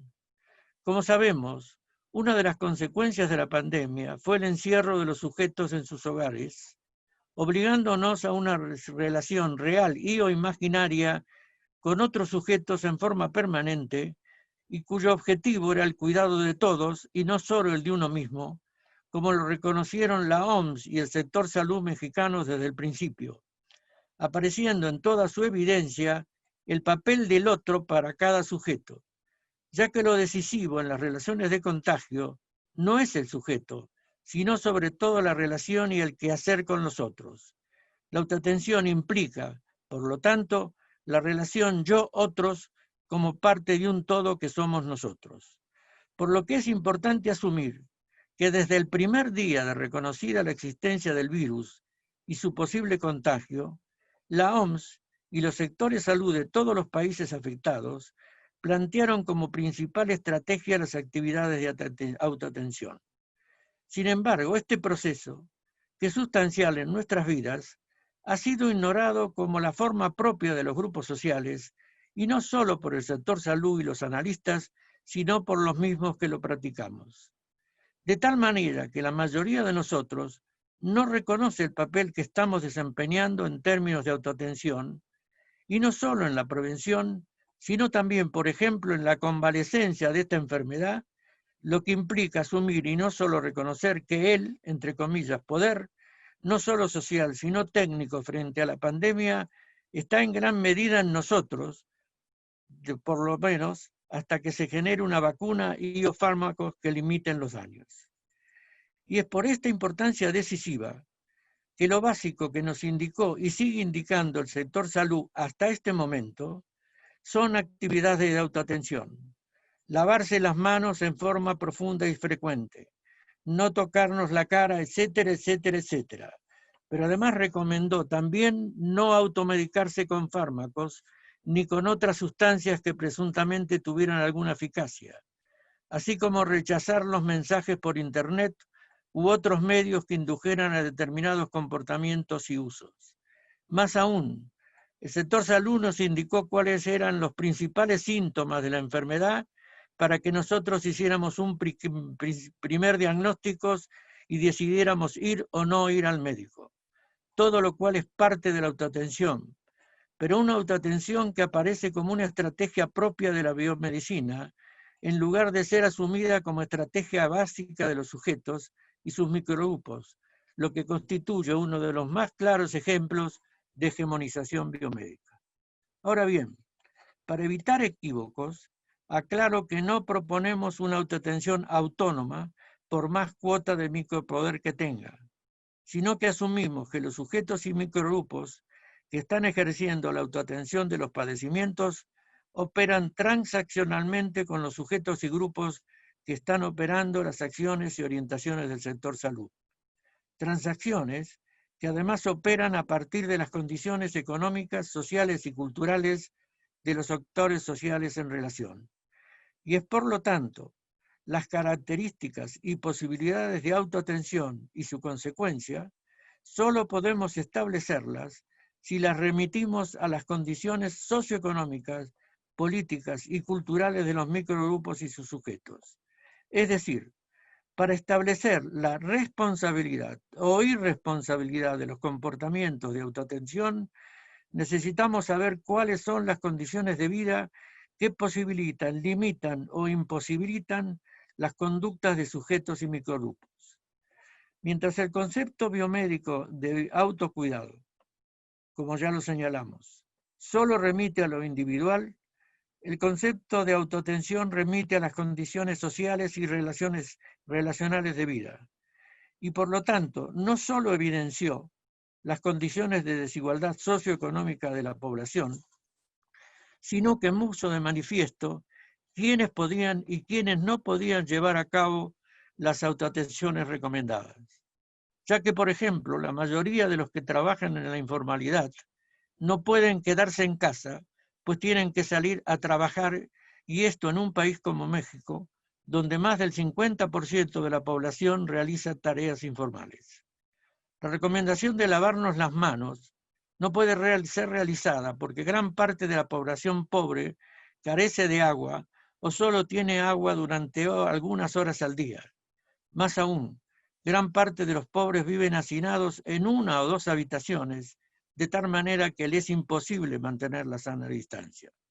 Por lo que gran parte de las principales medidas de prevención basadas en la autoatención no pueden ser utilizadas por la población, lo que los sectores salud y los gobiernos saben, sin proponer alternativas realistas a esta situación, o más frecuentemente desarrollando una política comunicativa en la que a nivel de discurso se recomienda la autoatención ideal y a nivel de práctica se acepta lo que la gente haga o lo que la gente pueda o lo que la gente quiera.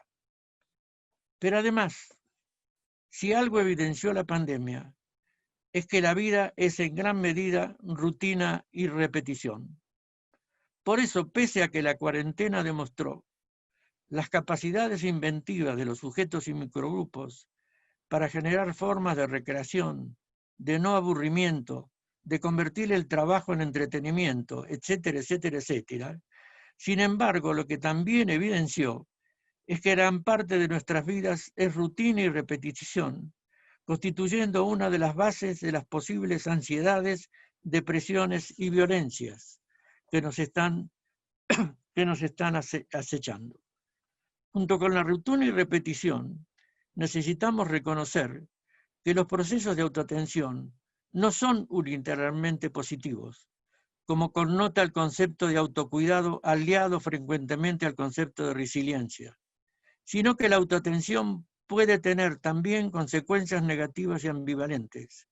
Y han sido generalmente estos aspectos negativos los que ha subrayado unilateralmente la biomedicina respecto de la autoatención, convirtiendo, por ejemplo, la automedicación en una actividad exclusivamente negativa.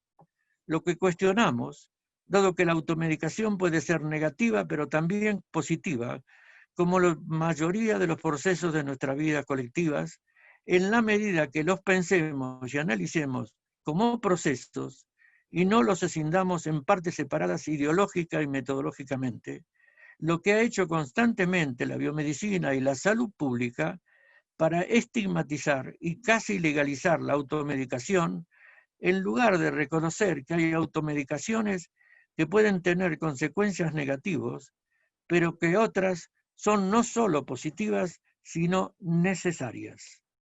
Pero además, la biomedicina tiende a opacar o directamente niega la constante articulación entre la automedicación de sujetos y microgrupos y los saberes biomédicos. Articulación que una vez más se puso de manifiesto durante la pandemia, dado que apenas el sector salud señalaba un dispositivo positivo para enfrentar la pandemia, el mismo era demandado masivamente por los sujetos y grupos, como ocurrió con el cubreboca o con el gel, así como con los diferentes fármacos que se indicaban para aliviar o inclusive para curar el coronavirus, gran parte de los cuales fueron propuestos por médicos, pese a ser ineficaces y en varios casos negativos, como lo denunció el propio sector salud mexicano.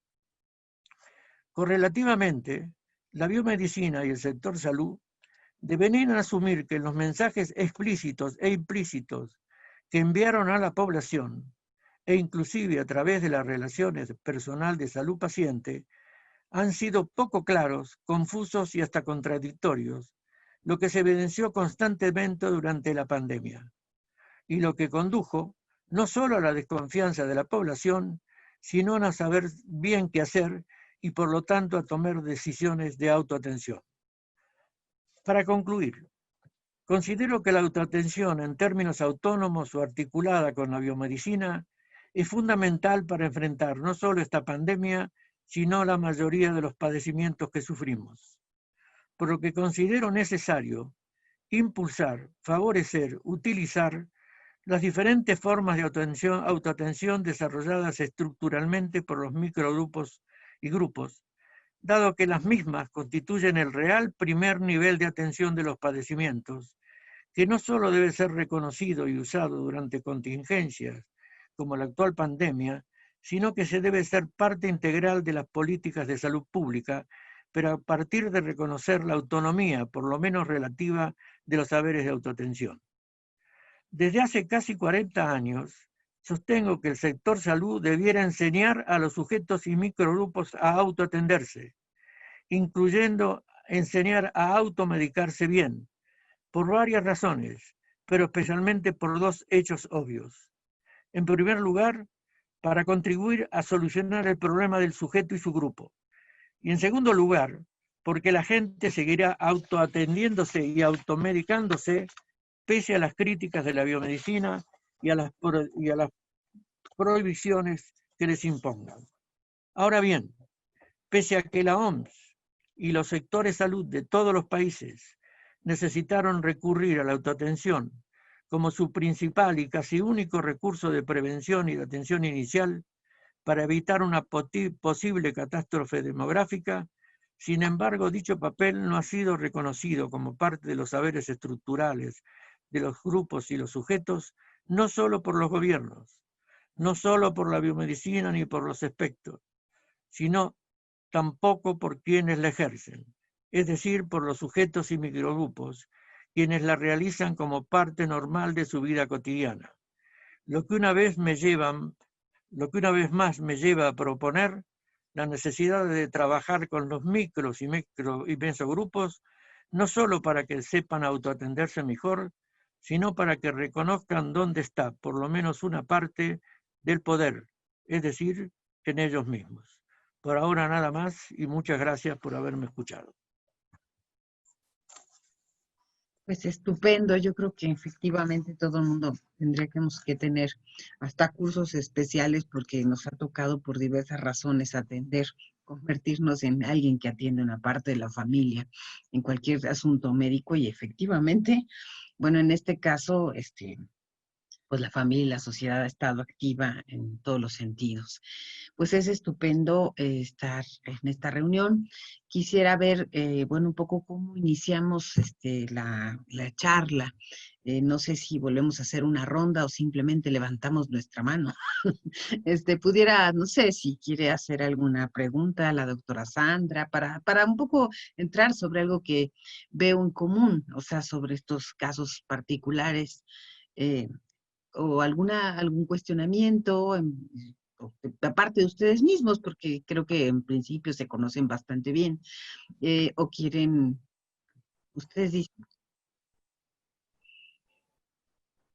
la Bueno, doctora Sandra, adelante.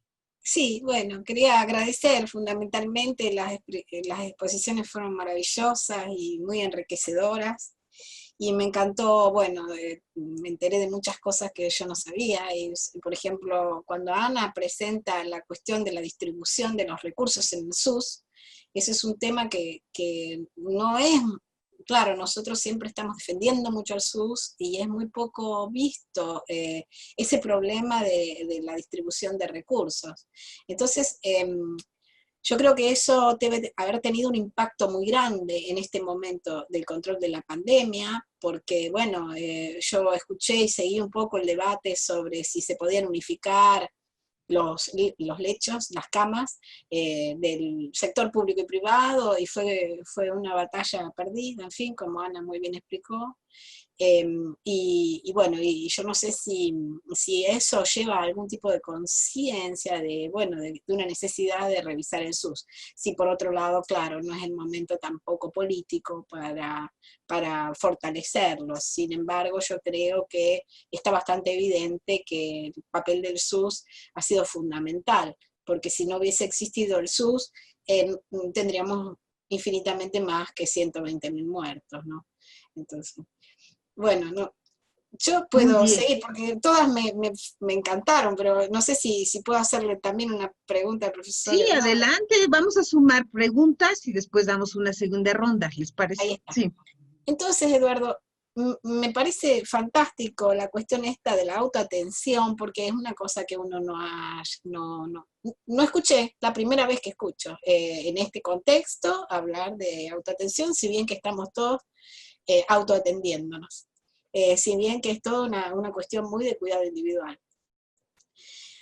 También tiene un poco que ver con eso que colocó José, de cómo, Comelis, de cómo es que frente a la autoatención, si usted no se cuida, hay como una especie de obligación externa del cuidado, que tiene que ver con fuerza de policía, que tiene que ver con abusos policiales, vuelve hacia su casa, en fin, en muchos contextos.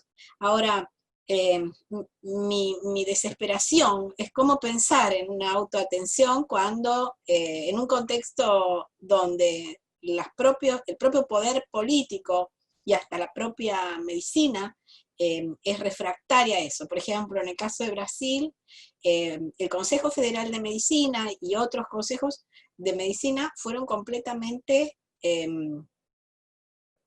yo no sé, voy a usar una palabra fea, cómplices, pero no sé si es la palabra, pero fueron conniventes con esta idea de que existen medicamentos milagrosos que curan. En el caso de la cloroquina o la ivermectina, que es para los piojos, en fin, parecía como que había esos medicamentos que nos iban a curar. Entonces, ahí se estimuló todo un proceso donde las personas hacían largas filas y acababan con la medicación que es muy necesaria para la gente que tiene malaria, por ejemplo.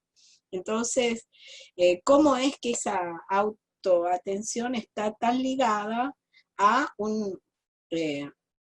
a un enfoque político determinado, a un enfoque político no solo determinado por los gobiernos, sino también por la propia biomedicina? Que lleva a que las personas justamente vayan a buscar aquello que al final les puede hacer algún daño, que es lo que vivimos cotidianamente aquí. Las filas para ir a buscar el Vermes, son inmensas aquí en Itajaí, bueno, aquí en Santa Catarina, porque hay una especie de kit, se llama kit COVID, donde hay un montón de medicamentos que no sirven, pero las personas van y los buscan y pelean para tener esos medicamentos, en fin. Entonces, ¿cómo pensar automedicación cuando hay un biais tan fuerte de creer en soluciones que no son tales? Por otro lado, yo quería solo rescatar, en relación al tema de la automedicación, esos grupos de organización que yo me referí un poco rápidamente, de COVID grupos de favela y de gente que está en situación de calle, en fin, cómo es que se están organizando esos grupos, y gracias a esos grupos, muchas favelas están consiguiendo llevar adelante la situación. Por ejemplo, llevando agua a las comunidades. Y es una gestión totalmente hecha de la comunidad. Viene ese ejemplo de los microgrupos de autoatención, que sería interesante, en fin, explorarlos un poquito más desde esa perspectiva, porque son grupos muy activos y muy interesantes. Bueno, era eso.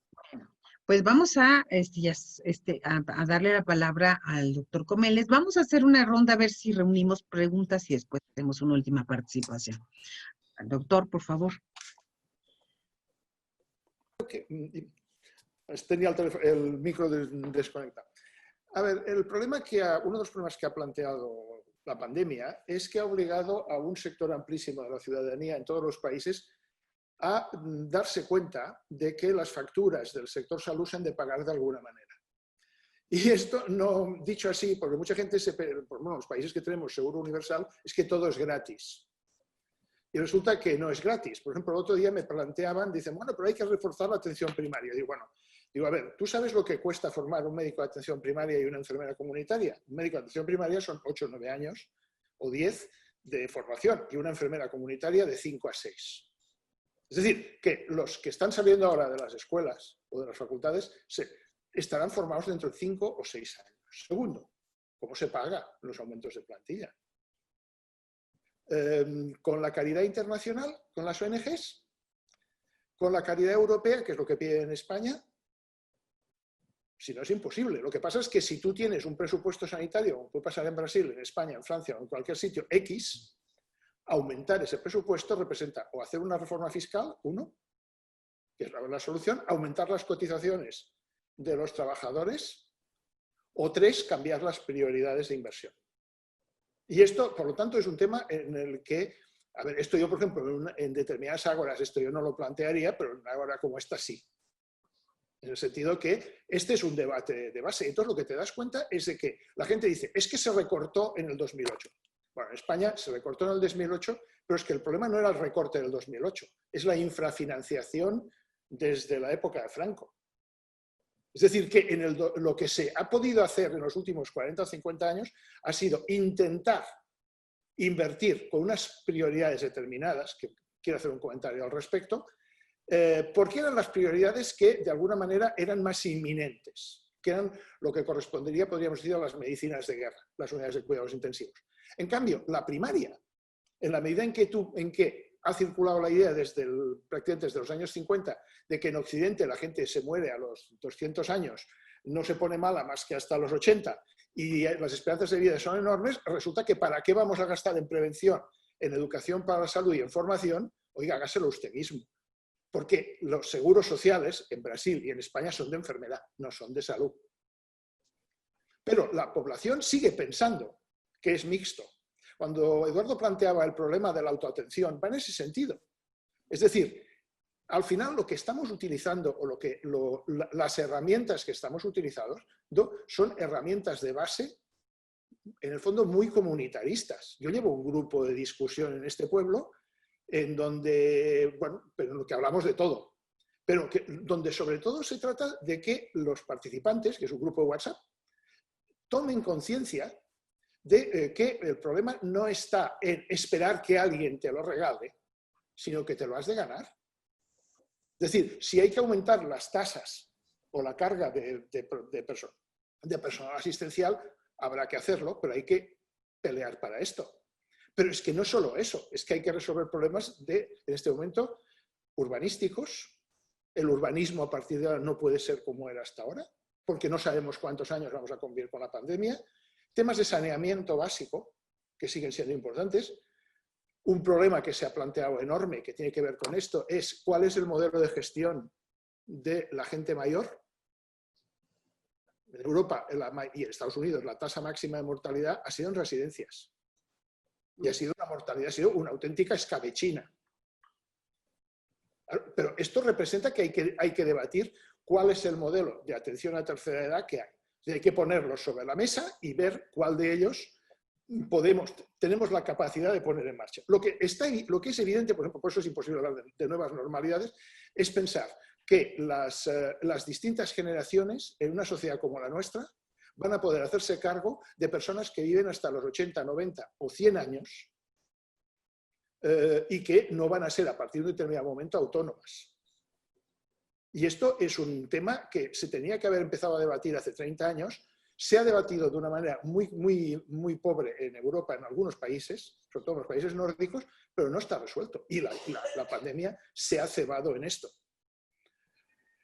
Y hay más temas, por ejemplo, ¿cuál es el papel del municipio? O sea, de las comunidades locales, de los grupos de sociedad civil de las comunidades locales. Porque al final, en situaciones de confinamiento, como planteaba Eduardo, son muchas veces herramientas muy tontas, locales o muy simples, las que pueden funcionar. En este momento en España, bueno, sé las cifras de Cataluña, pero no tengo claras las de España. El 50% del brote actual de contagios se hace a escala doméstica o de reuniones familiares que se han reencontrado después del confinamiento. Porque se da la paradoja de que nos obligan a ir con mascarilla por la calle, con tapabocas por la calle, pero en cambio en las reuniones familiares no usamos tapabocas. Porque se supone que las personas que han llegado ahí no están contaminadas. Pues bien, sí, resulta que el otro día una historia, una de las personas de una de estas reuniones acaba confesando que está teniendo la enfermedad y que no lo ha dicho públicamente. Con lo cual ha obligado a confinar a un grupo de unas 40 o 50 personas. Estas son las paradojas. Estas son las paradojas. Y esto resulta que más o menos el 40%, me acaba de salir aquí un pop-up de estos en la pantalla, el 40% de las personas que tendrían que estar en cuarentena porque han estado en contacto con un contagiado, pasan de todo y y siguen andando por la calle. Claro, es una situación que es kafkiana. Claro, me decían, bueno, pero el cambio cultural, ¿cuándo? Bueno, pues un cambio cultural de estas características no se hace en 3 días. Yo no diré que requiera una generación, pero no andaremos muy lejos de eso. Pues, un detalle sobre todo con el tema de Ana Nemi, con el tema de la financiación hospitalaria. En España exactamente lo mismo. O sea, el problema de la financiación hospitalaria tiene que ver básicamente con sistemas de financiación y de gestión local. Y eso depende del tipo de sistema. Por ejemplo, nosotros en Cataluña tenemos un sistema mixto de entidades de fundaciones concertadas y de hospitales de la red, diríamos, estatal. Y en Alemania, pues todos son instituciones concertadas, igual que en Francia, igual que incluso también que en el Reino Unido. Se depende de cada país esto, pero hay una variabilidad enorme. Tenemos el tiempo encima, así que bueno, vamos a tratar de dar una ronda completa, pues parece que eso es lo que nos va a dar. Entonces, Ana, si quieres participar o hacer un comentario sobre la mesa y sobre lo que se te ha preguntado. Voy a comentar algunas cosas, pero que me ha gustado mucho todo, he aprendido un poco, pero que me gustaría comentar 2 cosas. Primero, la distribución de recursos en el SUS que ha hablado Sandra, es que el SUS fue construido después de la dictadura militar, entonces que teníamos el anhelo de una enorme descentralización. Por eso la idea de regionalización, como se habla en mi malo español, pero que la idea era que como los Brasil son los Brasiles, porque hay muchos, en las comunidades locales se podría utilizar los recursos, pero que no ha habido una descentralización de la recaudación de impuestos. Entonces, que el gobierno federal tiene mucho más poder para hacer la distribución. En esa época de pandemia, cuando un gobierno negacionista, los recursos que han sido aprobados para enfrentar la pandemia no fueron distribuidos como se debería. No fueron gastos, puedes imaginar. No gastamos todo lo que la Asamblea ha dicho que pudiéramos hacer. No gastamos. ¿Por qué? Porque en la ley el SUS es regionalizado, pero en la práctica el gobierno federal está con la mayor parte de los impuestos. Esto es una cosa. En la práctica también la atención primaria perdió mucha fuerza. Tuvimos un enorme trabajo para fortalecer la atención primaria. Y ahora, con la pandemia, las personas iban a los hospitales y los hospitales hacían la distribución de los pacientes para los hospitales de campaña, y las unidades básicas de salud se quedaron vaciadas. Los tratamientos de las personas idosas que necesitaban las equipos de salud de familia en sus casas quedaron muy perjudicadas, ¿no? Entonces, que es un problema grave. ¿Cómo podemos intentar solucionar? Tenemos que enfrentar el problema de los impuestos regresivos que tenemos en Brasil. No cobramos, no tenemos tajas, cargas para la renta y el patrimonio.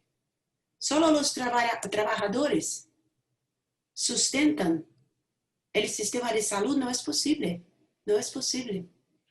Entonces, ¿por qué? Porque cuando inventamos el SUS, era la época del Consenso de Washington, de disminuir las inversiones públicas. Entonces, que se quedó menos fuerte do que nosotros que luchamos por el SUS gustaríamos. Muchas gracias. Muy bien. Doctor Menéndez, les ha llamado mucho la atención el asunto de la autoatención. Bueno, a mí lo que más me impacta, y sigo impactado con la pandemia actual, es que no recuerdo ni a nivel existencial ni a nivel de bibliografía algo que ha generado tantas modificaciones, tantas incertidumbres en varios niveles o en todos los niveles que lo podamos pensar. Comenzando con el hecho de pensar que ha sido un virus, una pandemia, lo que ha generado, según los especialistas, la crisis más grave que ha tenido el capitalismo desde que existe. Es decir, creo que hay que comenzar a obligarnos a repensar la importancia de lo que es el proceso de salud, enfermedad y atención más allá del mismo, por lo que genera y va a seguir generando. Porque si uno lo piensa y lo remite a los diferentes niveles, ha generado una visibilidad de las injusticias dentro de las que vivimos y también de algunas justicias, para no ser tan negativos, que de alguna manera la ponen de manifiesto como ningún otro proceso. La cuestión es si la vamos a recuperar o la vamos a dejar ahí. No recuerdo ningún otro proceso que haya hecho tan visible, porque lo hace visible en términos de mortalidad o de discapacidad, las desigualdades socioeconómicas, los niveles de pobreza que soportamos, los niveles de informalidad donde vivimos. Ahora, esta visibilidad que tenemos, ¿la vamos a seguir invisibilizando una vez que se termine o vamos a tener la capacidad para seguir para adelante? Yo creo que además hay que pensar que es en función de la conmoción colectiva a nivel internacional que ha generado la pandemia, el que ha permitido que tomen el giro que están tomando fenómenos tan distintos como es el gran movimiento antirracista norteamericano en este momento o fenómenos como el de Bielorrusia en este momento. Es decir, yo creo que es una conmoción social tan de base y tan general la que de alguna manera da lugar al desarrollo de toda una serie de conflictos que de otra manera no tendrían lo que podemos llamar la profundidad actual. Y lo último es que entre todos estos niveles, uno de los niveles más graves es justamente para América Latina, y tomando como base México, en mi caso, justamente lo que expone de nuestro sector salud. Lo que expone de nuestro sector salud no es solamente las desigualdades, las inequidades, bla, bla, bla, bla, bla, sino que pone una vez más que más allá de los discursos que puedan tener los diferentes sucesivos gobiernos, lo que nos caracterizamos es no solamente por una bajísima inversión en salud, en este momento está en México en un 2.3, cuando debía ser un 6, pero esto ha sido histórico. Pero los discursos pretenden que no son históricos cuando lo que hacen es reiterar determinado tipo de políticas.